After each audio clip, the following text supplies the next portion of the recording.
ابل شپه حکومت عمران خان سره داسې غوتاو کا چې عمران خان د شفا هسپتال په ځای باندې پیمز هسپتال لا بوتلو. نو اوس د عمران خان چې کم ډاکټر دی ډاکټر فیصل سلطان د هغه بیان هم راغلی. سپریم کورټ حکم کړو چې عمران خان کله شفا هسپتال ته د اډیاله جیل نه منتقل کیږي نو شفا هسپتال کې به عمران خان سره یو خور وي عظما خان چې ډاکټر ده، یو ور سره خپل خور وي او یو ور سره دا ډاکټر وي ډاکټر فیصل اکرم فیصل سلطان چې دا د عمران خان پرسنل ډاکټر دی دا به ورسره وي جی. نو اوس ګوره د فیصل سلطان سره حکومت څه ګوته کړې ده وورئ جی.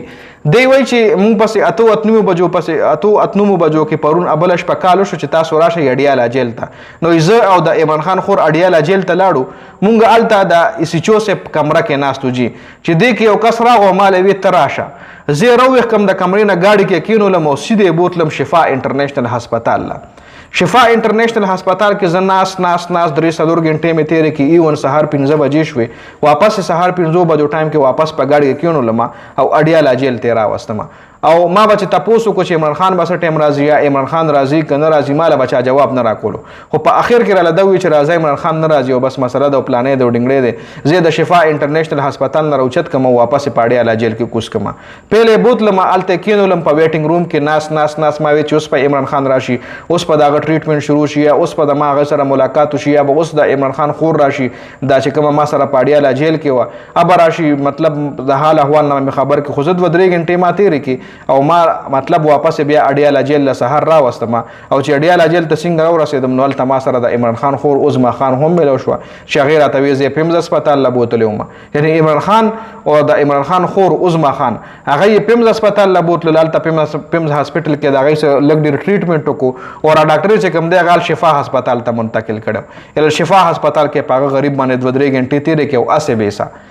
نو اوس د سپریم کورټ حکم توهین دا هم شو. ګوره هغې حکم کړو چې یو به ورسره خپل ډاکټر وي یو به ورسره خور وي او د دوی په موجودګۍ کې به د عمران خان ټریټمنټ کیږي. نو ډاکټر ته یو خوا بوتلو هغې ته بل خوا بوتلو چې نن به پی ټي آی په دې باندې درخواست هم ورکوي په عدالت کې چې لکه مطلب موږ سره دوکه وشوه یا د ستاسو حکم ونه منلی شو یا د سپریم کورټ حکم ونه منلی شو. سپریم کورټ یو حکم جاری کړو او دی بل څوک هلته بوله حکومت وایي چې موږ ځکه د شفا انټرنیشنل هسپتال په ځای موږ ځکه پیمز له بوتلو چې شفا انټرنیشنل هسپتال کې موږ له د سکیورټي خدشاتو یا الته د پی ټي آی کارکنان را جمع شوي یا خطره وه په دې ای به مولا څه ناسه جواز جوړ کړی څه واړه نه دي ای به مولا څه ناسه حکومت په له جواز جوړ کړي. خو غټه دوکه غټه ګوته چې کوم دی عمران خان سره وشوه، پی ټي آی سره وشوه، د پی ټي آی کارکنانو سره وشوه. او عمران خان خپلې خور ته دا هم وي چې ما سره په جیل کې ډېر زیات ظلم کېږي، ما سره چې څه تکلیف وي او زه هغه ډاکټر له یم نو ډاکټر زما اوري قدرې نه، یعنې علاج خو پرېږده هغه زما خبره اوري قدرې نه. نو عمران خان خپل له زړه براس عمران خان خور سره ویښکله چې د عمران خان خور چې کوم پریس کانفرنس و په هغې الریډي او ډیټول ویډیو تاسو سره ما الریډي شریکه کړې ده نو کتې شئ.